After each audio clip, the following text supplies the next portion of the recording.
हम पहले अभी देख रहे थे भाजपा के कई नेता लोग बयान दिए हैं कि वहाँ कांग्रेस का परिषद है, कांग्रेस का विधायक है, और जो भी वहाँ हो रहा है यही लोग कर रहे हैं। और पता चला कि हम कहते हैं यदि कांग्रेस का हमारा पार्षद यदि कोई कहता है तो एक झाड़ू भी नहीं लगाते।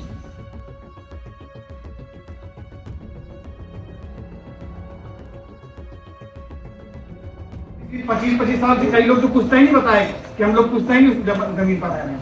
तो इस दुखद घड़ी में जो घटनाक्रम आप लोग साथ हुआ है, हमारा कांग्रेस परिवार पूरा आपके कंधे से कंधा मिलाकर आपके साथ में है, चाहे उसके लिए हम लोग को आंदोलन करना पड़े, चाहे किसी प्रकार की जंग छेड़नी पड़ जाए। आप लोगों से हमारा ये पूरा परिवार आप लोग के साथ है। ये अब समय बदल चुका है, हम आप सब लोगों को एकजुट होकर के इस अन्याय अत्याचार के विरोध में लड़ना पड़ेगा। शांत रहना, चुप रहना भी भ्रष्टाचार को स्वीकार करना है।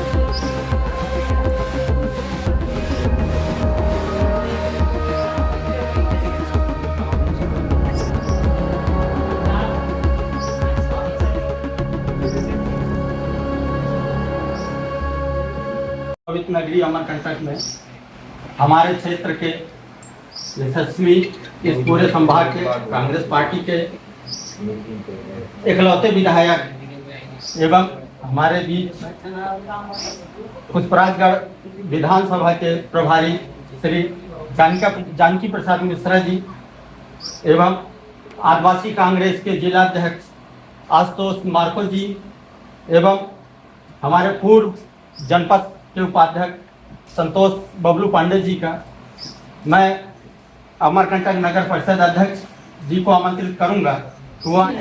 दिया वो देखती होने के लिए अस्पताल दिया है।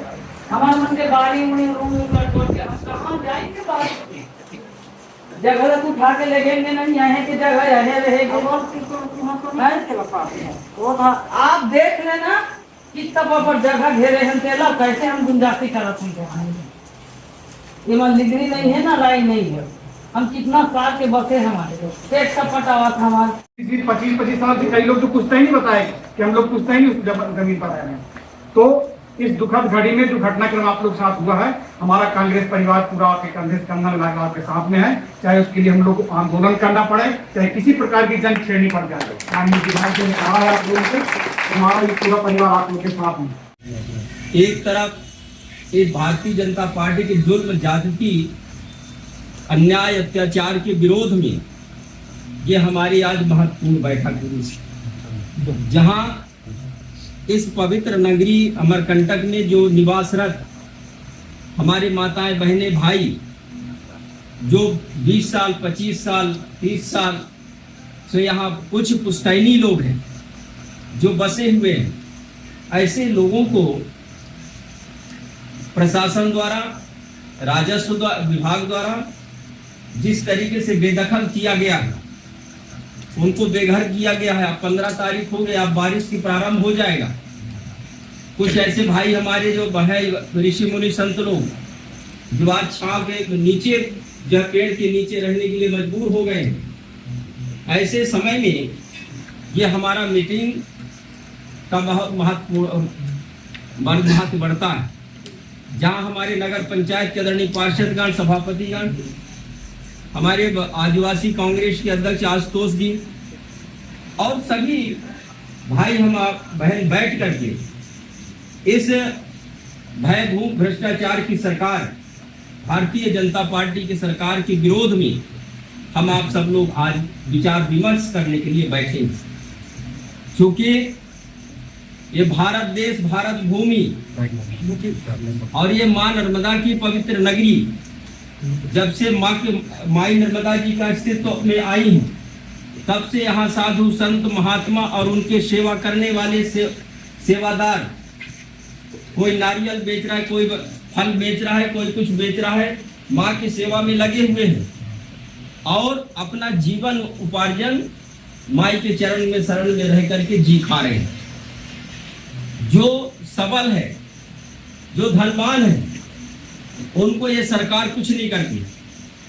जिसको पैसा ले ले करके 2 से 3 मंजिल उनका घर बन गया, उधर इनकी आंख नहीं जा रहा है।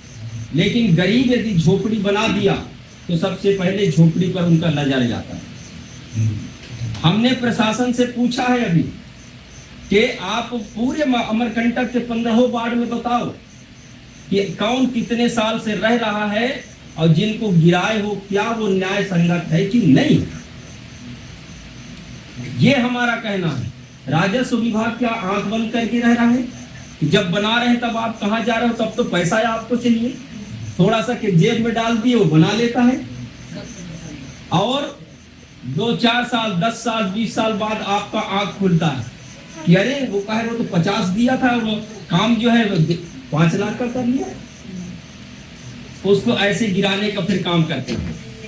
हम इसको जो है, चाहे वो पटवारी हो, राजस्व निरीक्षक हो, चाहे वो नायब तहसीलदार हो, चाहे SDM हो तो कलेक्टर हो, ये सारे राजस्व अधिकारियों की नैतिक जिम्मेदारी है।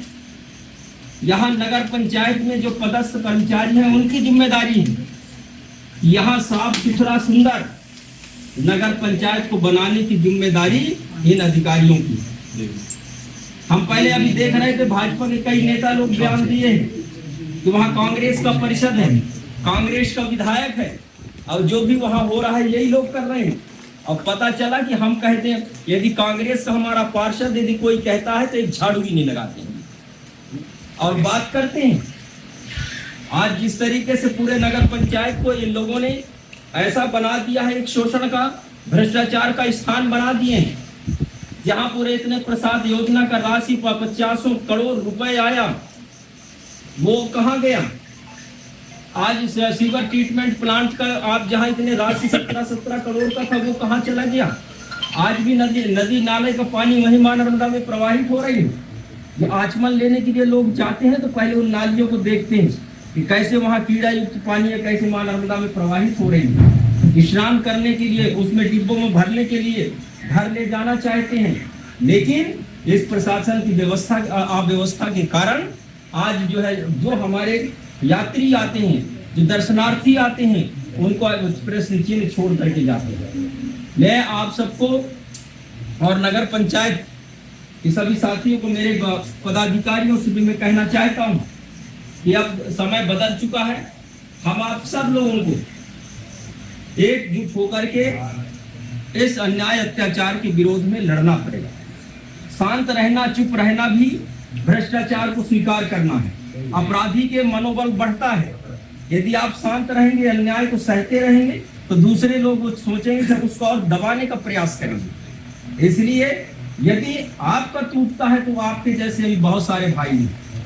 हम किसी का तोड़ाने के हमारे उद्देश्य नहीं है, लेकिन न्याय पाने के लिए सबका अधिकार है। जो भी नगर पंचायत के अंदर होता है सबके साथ अन्याय होना चाहिए, चाहे वो छोटा हो और चाहे बड़ा हो।